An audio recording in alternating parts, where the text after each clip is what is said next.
All right. Hi, my name is Tim Vasquez from the School Programs Branch for the Policy and Program Development Division within the Child Nutrition Programs here at the Food and Nutrition Service.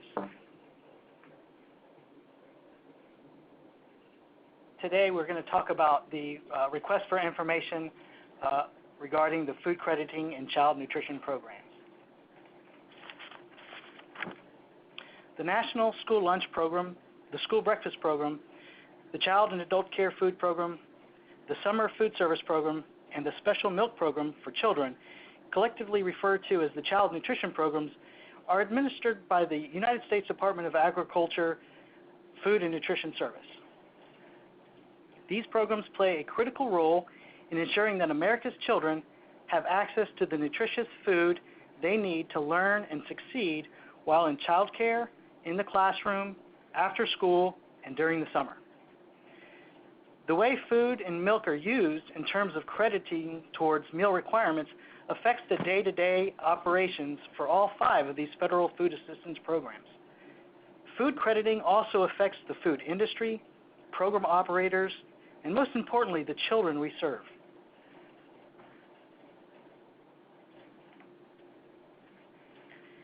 Today, we will provide information about the most recently published regulatory action titled Food Crediting and Child Nutrition Programs, Request for Information. We will provide an overview of the RFI, including a discussion about many of the questions within the RFI. We will also discuss general information about the RFI process and why public comments are important and helpful to FNS and to program operators.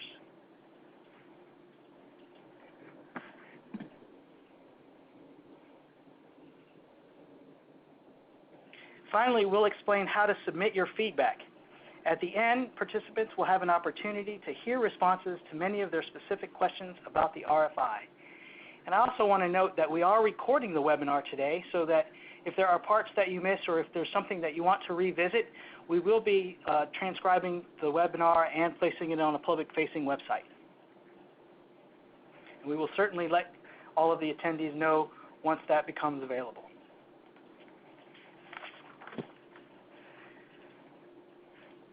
First, let's talk about one more housekeeping item.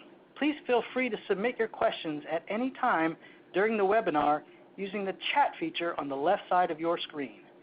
We will do our best to answer as many of your questions as we can towards the end of this presentation. Before we dive into the specific questions USDA is looking for responses to, we'd like to provide a little background on requests for information.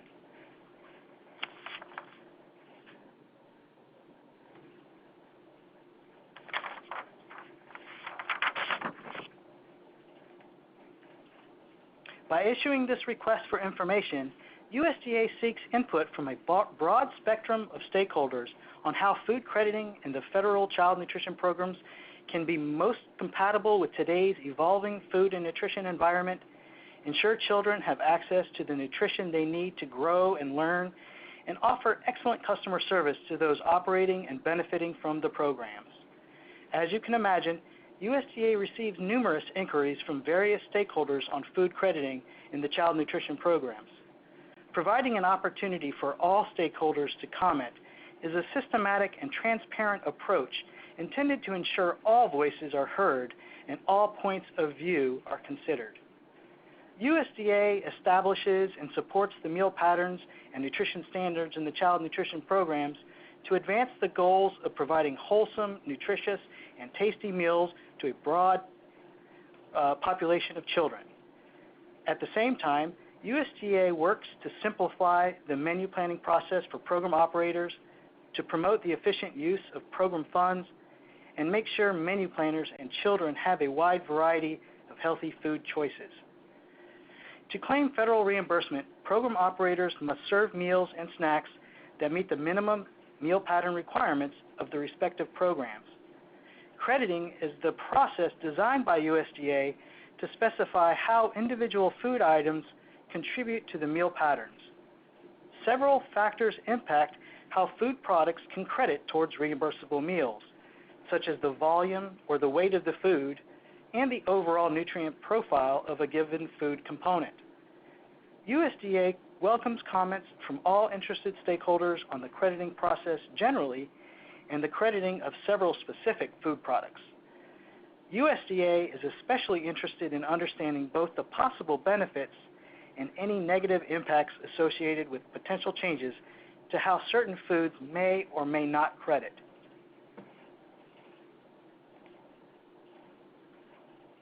USDA issues requests for information to seek input from a broad spectrum of stakeholders.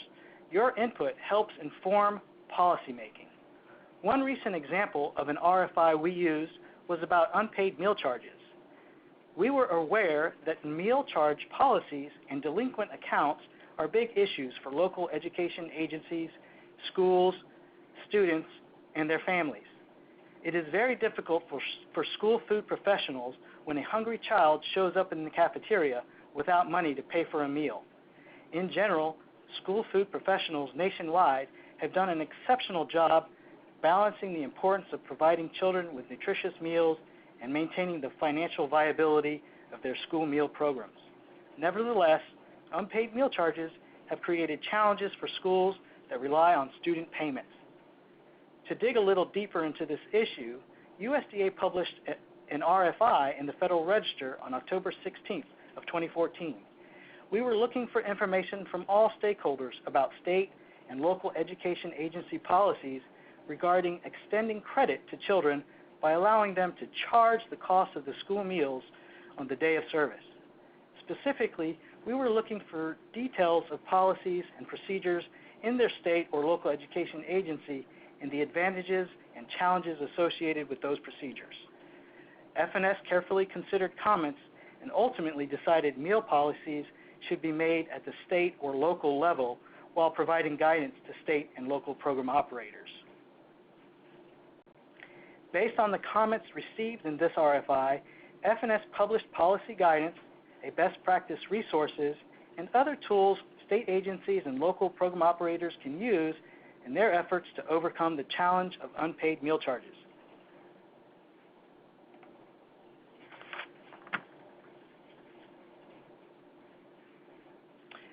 FNS's crediting considerations must balance the nutritional needs of children as recommended by the Dietary Guidelines for Americans and the need to offer flexibility and a wide range of choices.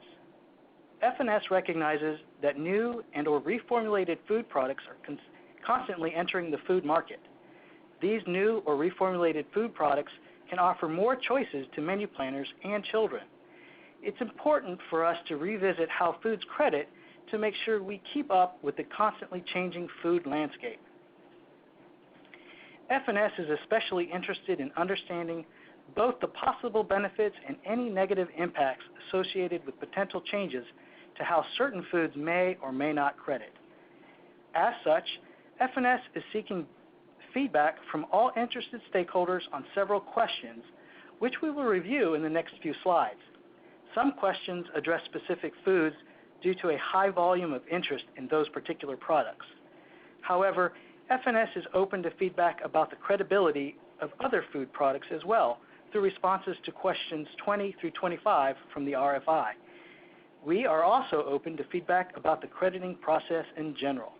All comments are welcome, but FNS is particularly interested in comments that are consistent with the current statutory framework for the child nutrition programs. So let's walk through the questions. The National School Lunch Act requires the Secretary of Agriculture to develop meal patterns that are consistent with the recommendations of the most recent dietary guidelines and current nutrition research. The Child Nutrition Program's meal patterns establish the foods and minimum serving sizes that must be served for a meal or a snack to be reimbursable. The meal patterns are based on food groups referred to as food components, not individual nutrients. A reimbursable meal or snack includes a certain amount or combination of vegetable, fruit, fluid milk, grain, and meat or meat alternate, which includes chicken, beef, seafood, beans, peas, etc., and dairy foods such as yogurt and cheese. Each child nutrition program has individualized meal patterns for the various age grade groups that participate in the program. The meal patterns were created to help children be self-sufficient by providing the adequate and consistent levels of foods and nutrients children need to learn and grow, as well as to help children build healthy eating habits that can last a lifetime. To determine how foods contribute to the meal pattern, F&S has to make crediting determinations, which is part of what we're seeking your input on.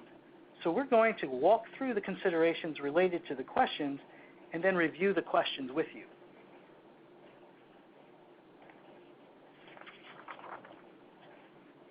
F&S currently considers the following factors when making crediting decisions: volume or weight of the food.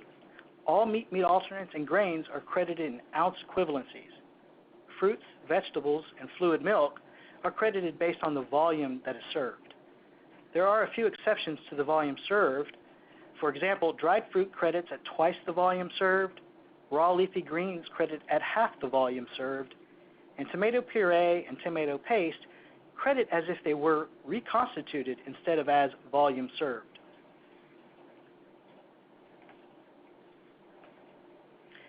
Questions 1 and 2 deal with crediting foods based on the volume or weight served.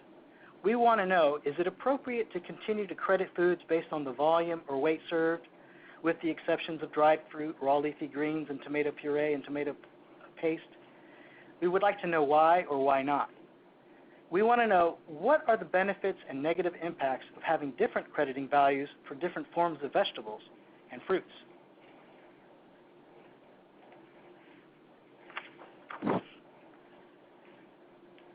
Overall nutrient profile. Foods in each component are based on a range of nutrients that are unique to that group of food, instead of an individual food's nutrient profile. For example, foods in the meat alternate component are grouped based on a collection of nutrients that include protein, B vitamins, selenium, choline, phosphorus, zinc, and copper. Generally, F&S does not consider fortification when making crediting determinations.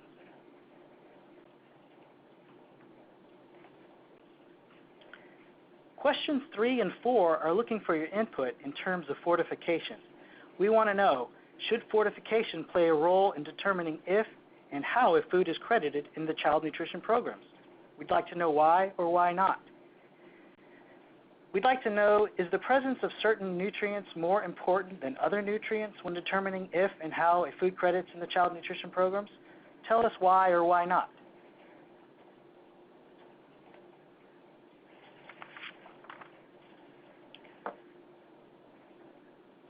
Next, let's talk about federal standards of identity and industry standards of production.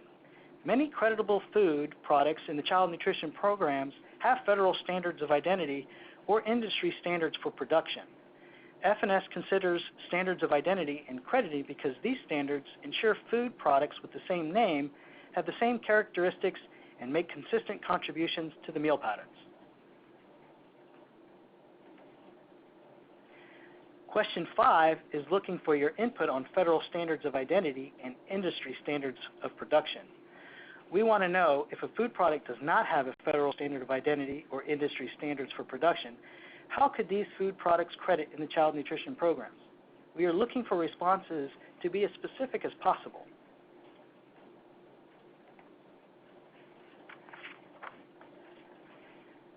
Customary use of the food product is another factor used in crediting determinations. Some foods are generally consumed as snacks and therefore have not been considered appropriate for service in the child nutrition programs. In other cases, the volume of food required to meet the minimum serving size would be unreasonably large. In other cases, such products do credit. For example, tortilla and tortilla products, such as taco shells, may credit as a grain item in the child nutrition programs because in certain cultures they are served as the grain component of a meal.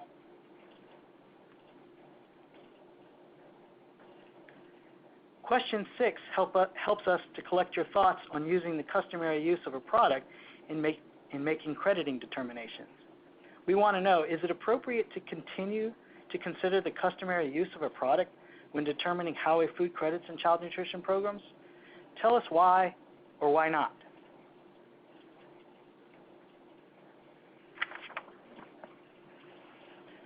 Child nutrition programs play a role in teaching children healthy eating habits. Meals and snacks served in the child nutrition programs act as a teaching tool for children by visually demonstrating how to build a healthy, balanced meal with the key food groups and amounts recommended by the dietary guidelines.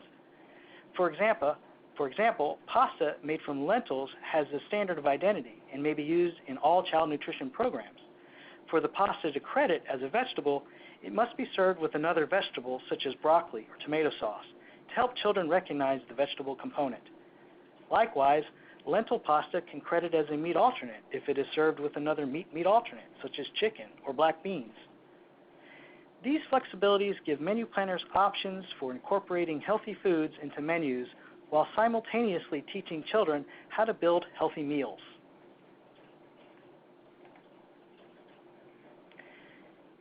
Questions 7 through 9 help us to collect feedback related to the role the meal and the snack serves in teaching children how to build healthy plates and healthy habits that last a lifetime. We want to know, what role should such educational considerations play in determining the credibility of food in the child nutrition programs? Are there other factors FNS should consider in determining how foods credit in the child nutrition programs? Why or why not? Are there additional ways FNS can make the crediting process more simple, fair, or transparent? We need comments to be as specific as possible.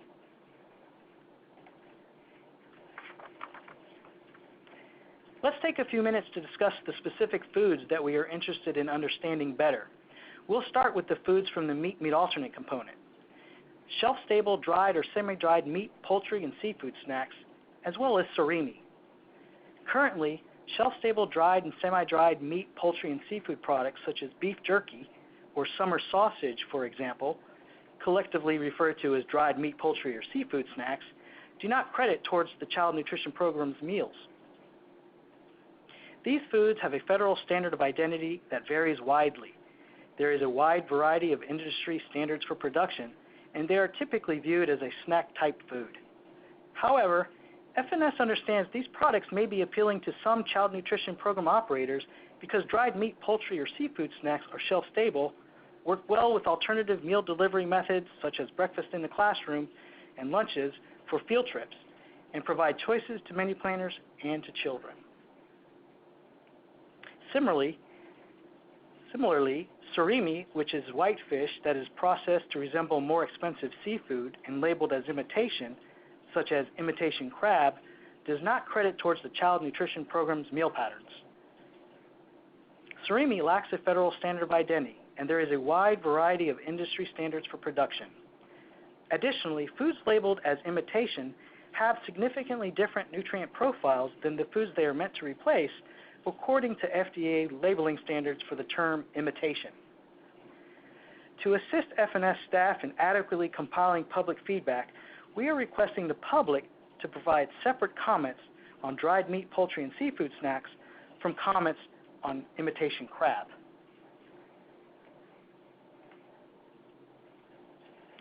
Questions 10 through 14 focus on dried meat, poultry, or seafood snacks and imitation crab meat called surimi. We are interested in understanding, are child nutrition program operators currently offering any of these foods as an extra item that does not contribute to the child nutrition program meal patterns? If so, which ones are you serving? If the answer is yes, we are interested in understanding how they are being served. For example, are they being served as an extra component at snack? And how often are these foods being offered? We want to know, should FNS allow any of these foods to contribute to child nutrition program meal patterns? We would like comments to tell us why or why not. We want to know if any of these foods are allowed to contribute to child nutrition program meal patterns, how should they be credited? We need comments that are as specific as possible, such as the volume or weight needed, or a specific nutrient content, for example. We want to know, is there an ingredient or processing method that would qualify or disqualify these products from crediting in child nutrition programs? Still, regarding dried meat, poultry, or seafood snacks and imitation crab meat called surimi, we want to know if any of these foods are allowed to contribute to the child nutrition program meal patterns, Would child nutrition program operators incorporate these foods into menus to meet the meat alternate requirement? We would like to know why you would or why you would not. If yes, tell us how they would be served. For example, at snack, as part of a reimbursable lunch.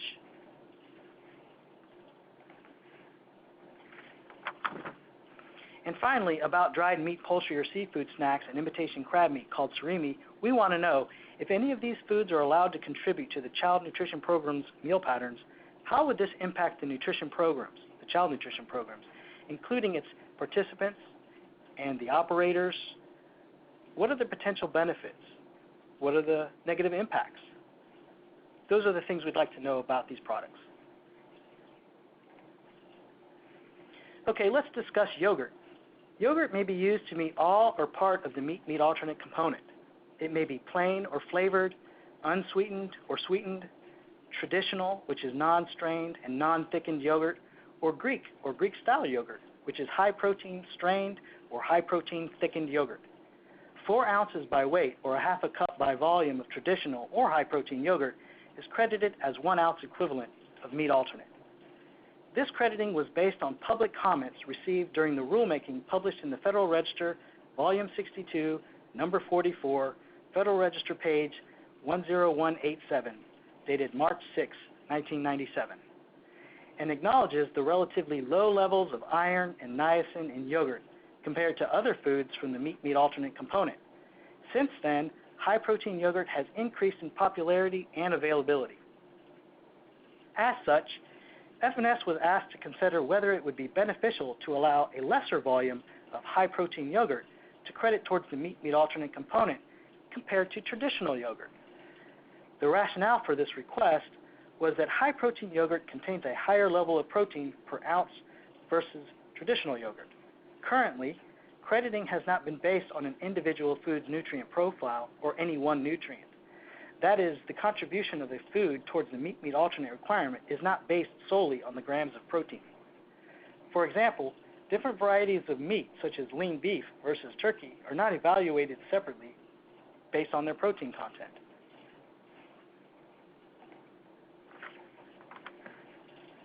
Questions 15 through 19 focus on your input related to yogurt. We want to know, are child nutrition program operators currently offering high-protein yogurt as part of a reimbursable meal? Should FNS create a separate crediting standard for high-protein yogurt that is different than the crediting standard for traditional yogurt for the child nutrition programs? We'd like to know why you think so or why you don't think so. We want to know if high-protein yogurt is allowed to contribute differently to the child nutrition program's meal patterns than traditional yogurt. How should high-protein yogurt be credited? Comments should be as specific as possible, such as the volume or weight needed. We're interested in knowing, is there an ingredient or processing method that could qualify or disqualify a particular yogurt from crediting in the child nutrition programs? For example, should a particular thickening agent disqualify a high-protein yogurt?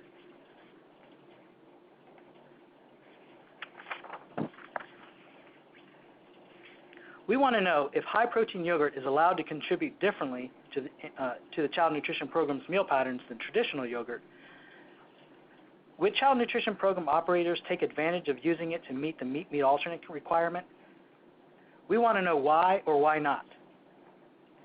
If yes, we are interested in knowing how child nutrition program operators would serve it. For example, would you serve it at snack or as part of a reimbursable lunch? I want to take a moment just real quick to clarify that this request for information and therefore this webinar is associated to all 5 of the child nutrition programs that we operate. Food crediting affects all of the federal food assistance programs under the child nutrition program umbrella. So this does impact school programs, school breakfast and school lunch, as well as the child and adult care food program for child and adult care food program, and all the other programs, including milk. If you have comments that you want to share about the way milk credits in the special milk program, for example, we're interested in having comments from all scopes of practice on all types of foods that are available in the marketplace.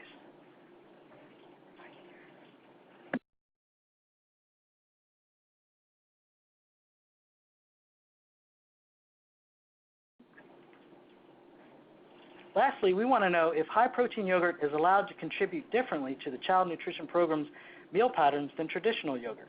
How would this impact the Child Nutrition Programs, including its participants and operators? How would this separate crediting impact food manufacturers? What are the potential benefits and negative impacts?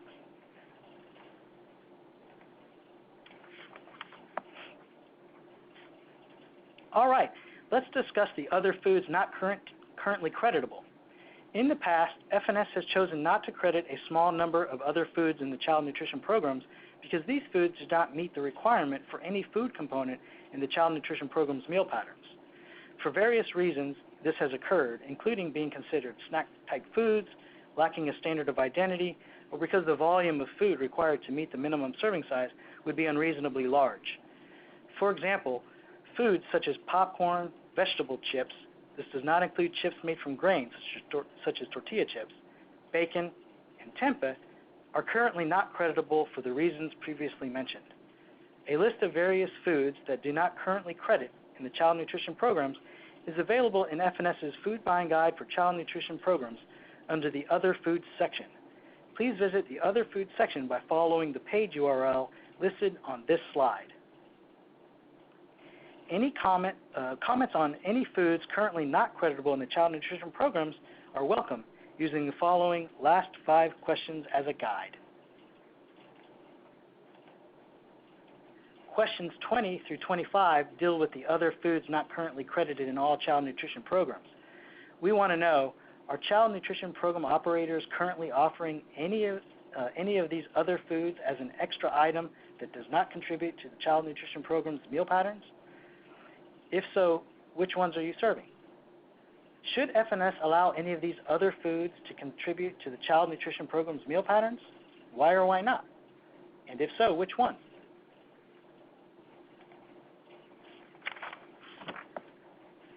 We want to know if any of these other foods are allowed to contribute to the Child Nutrition Program's meal patterns. How should they be credited? Be as specific as possible, such as the volume or weight needed or a specific nutrient content.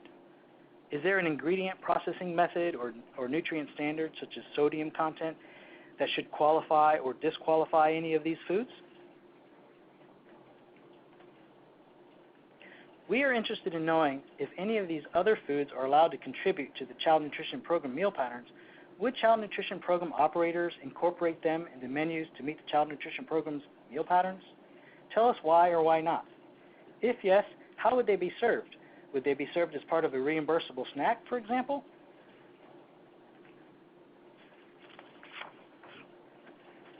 And finally, we want to know if any of these foods are allowed to contribute to the Child Nutrition Program's meal patterns. How would this impact the Child Nutrition Programs, including its participants and operators, as well as the food manufacturers? What are the potential benefits? What are the negative impacts? We want to know, are there additional products not mentioned in this request for information that are currently not creditable, but you would wish to provide comments on? Comments should be as specific as possible. The comment period is open now and will close on February 12th of 2018 at 11:59 p.m. Eastern Time. You can submit comments online or by mail. Electronic comments are preferred and may be submitted at www.regulations.gov.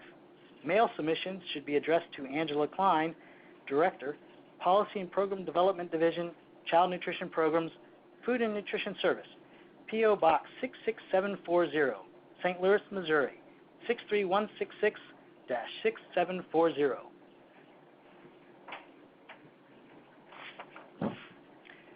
This slide shows a view of regulations.gov where you can submit comments online. You can find the RFI by entering the docket ID FNS 2017-0044-0001, listed in blue on the left side of this slide, or by searching the title Food Crediting and Child Nutrition Programs, Request for Information. Your detailed comments and feedback to these questions are very important for the mission of providing wholesome, nutritious, and tasty meals to children nationwide, so please comment.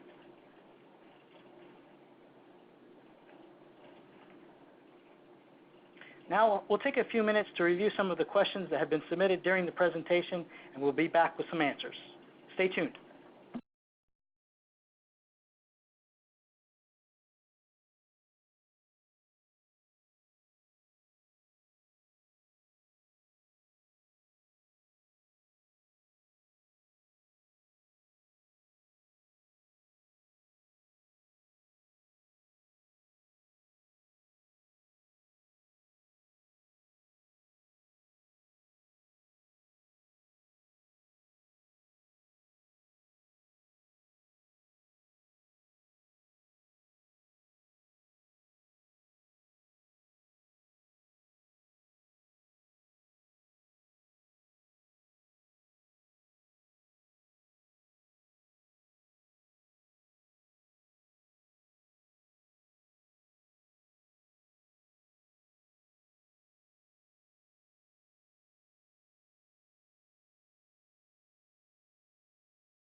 All right, thank you for your patience as I read through some of the comments. We are actually getting a lot of questions during the webinar.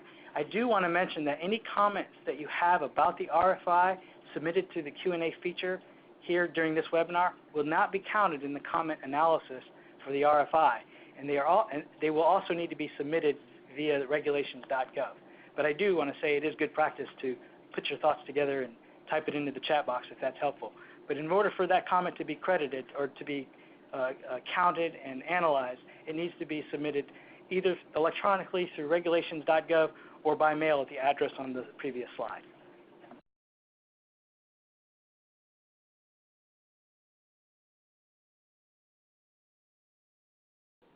And so I've just went back a couple slides so that you can see the deadline, which is February 12, 2018 at midnight or 11:59 p.m. Eastern Time. And the electronic submissions can be done through www.regulations.gov, and there's the address where you can submit written comments to if you prefer to do it that way. All written comments or electronic comments submitted through this process will be considered in the comment analysis. They will be made available to the public to review, and they will be taken under consideration as we start to learn about these particular foods that we're interested in. I do see that there is a couple questions that are starting to come in. Let me take a moment to look at them, and I'll be right back.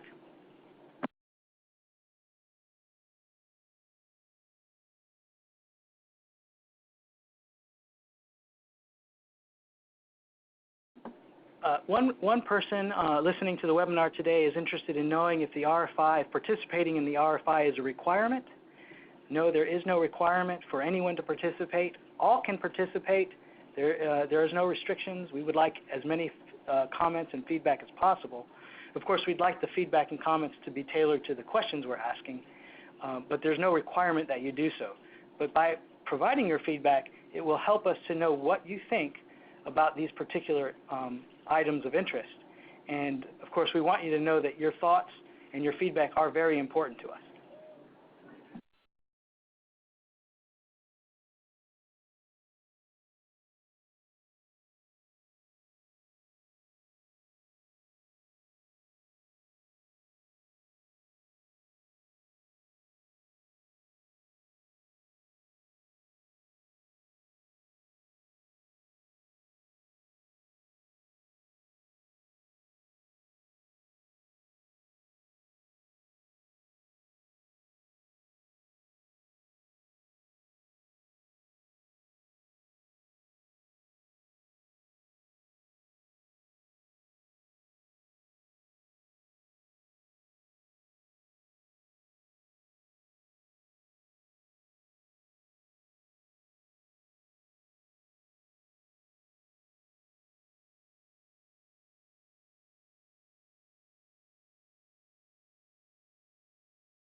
Again, thank you for your patience as I sift through a few of these questions. I'm looking for ones that I have answers to, obviously, and also that makes sense that maybe most people will have similar questions to. There's one question here that says, will any of these crediting comments help change the nutrition regulations as they are now? I want to point out that this is a request for information. It is not related to a recently published interim final rule that we are seeking public comment on. And so there are two different regulatory actions. A request for information is just a very formal way for us to look for your feedback, and we're gathering information.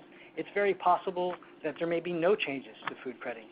We don't know. We're looking for input. We're looking to gather the information that we need so that we understand where you stand with regard to these particular foods that we're interested in. And we're also giving you an opportunity to tell us what you think about all the other foods that are listed in the other food section, or any ideas of foods that you would like to see useful or used in the child nutrition programs. So this is a voluntary request for information, and it's intended to help us to be as fully informed with what you have in mind before any decisions are made at all. So there's not necessarily any guarantee that there will be any changes, but this is supposed to help us to make those kinds of decisions and to be as informed as possible.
One question is with regard to the availability of this webinar or the slide presentation. I do want to remind folks, I said it I think at the beginning of the presentation, that we are making this webinar available online after we've had a chance to transcribe the webinar content. So it will be available for you to review again at a later date.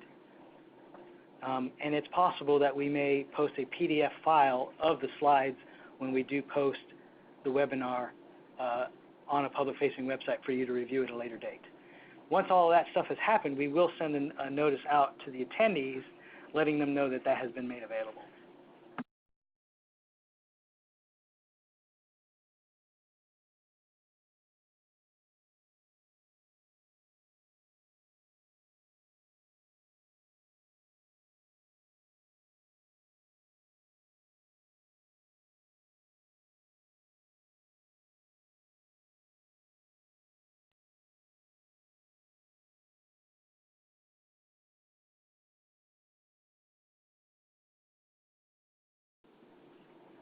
Here is a response that maybe many of you are wondering. If you're going through the RFI and there are particular points of interest that you have and you only want to comment on a small number of questions, that's okay too. You don't have to respond to every question in the request for information. It's possible for you to tailor your comments to only address the comments that you're interested in providing. So if there was a particular food that you wanted to comment on, but you didn't really want to have a comment on any of the other questions, that's okay.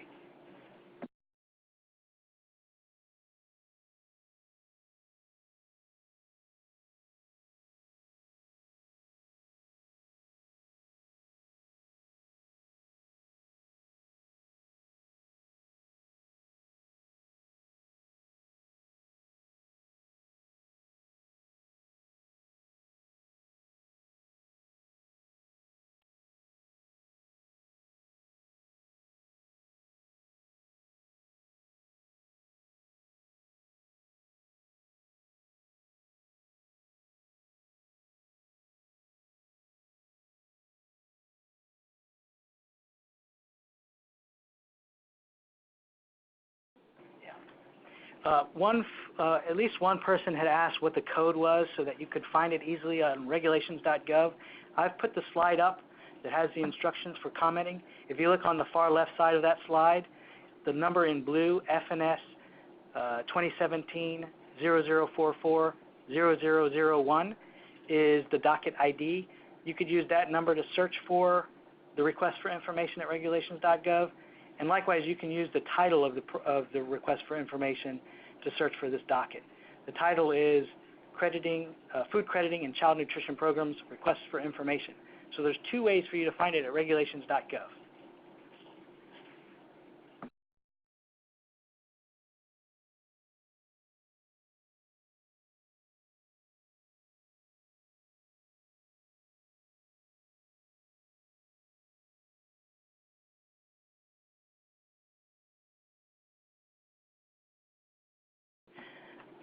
I'm going to read this question out loud to you. It says, are you looking for comments only on these items in the questions, or could we also submit questions regarding things like sugar content? We have a specific list of questions that we would like for you to follow, and questions 20 through 25 are more in general. So there's a spot for you if you'd like to add input or feedback on ideas that you have for how things may or may not credit. We'd like to hear those comments as well.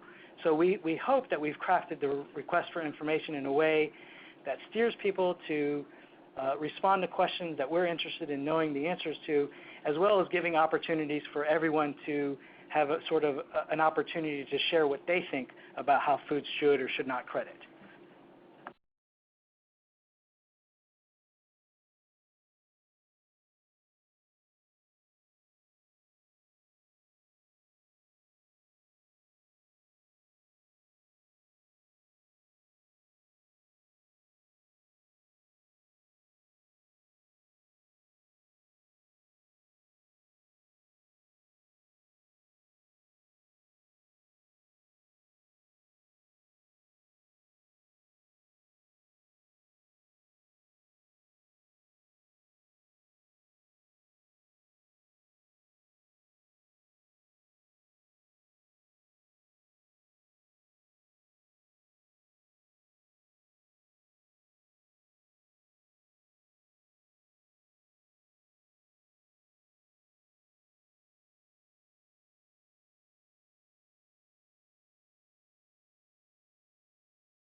Before I close for the day, I wanted to share my colleague Tina is going to send to all of the attendees today's webinar, which, by the way, there are, at the present time there are 251 of you listening into the webinar. My colleague Tina is going to send an email to all of you with a link to our public-facing website that has the request for information located there. That'll direct you to regulations.gov, so that's another way that you'll be able to find it. And it looks like the questions have sort of come to a stop, so I'd like to end with thanking you all. This is an important issue. How food is credited plays a critical role in what America's children eat at school, in daycare, and during the summer. Crediting decisions have an impact on schools and daycare centers, food industry, and most importantly, our children. So we want to be as informed as possible. Electronic comments are preferred and may be submitted at the Federal Register today through February 12, 2018. Thank you again for your participation and for all the work you do to serve America's children.